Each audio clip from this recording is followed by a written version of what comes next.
తాడిపత్రిలో అందరి పంతం నెగ్గింది.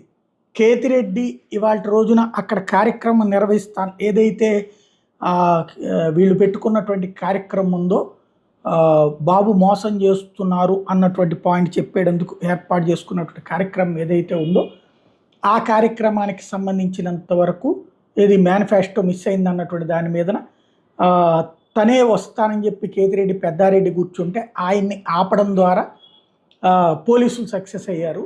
జేసీ ప్రభాకర్ రెడ్డి మాటవి. అదే సందర్భంలో ఆయన కోడలు ఆ కార్యక్రమానికి వచ్చేటప్పటికి ఆగ్రహించినటువంటి జేసీ ప్రభాకర్ రెడ్డి ముందు పెద్దారెడ్డి ఇంటికి వెళ్ళడం, ఆ పైన కార్యక్రమానికి బయలుదేరి వెళ్తే జేసీ ప్రభాకర్ రెడ్డిని ఇదిగో మేము ఆయన్ని రానియకుండా ఆపాం కదా, అక్కడ కోడలను కూడా రానియకుండా ఆపితే ఎట్లాగా అని చెప్పేసి ఆయన్ని కన్విన్స్ చేసి బతిన్లాడి ఇంటికి పంపించారు. పోలీసుల పాత్ర పాపం అక్కడ బతిన్లాడే కారణం పట్టింది. వైసీపీ వాళ్ళు అయితే కొడతాం, తిడతాం, వెంటాడతాం.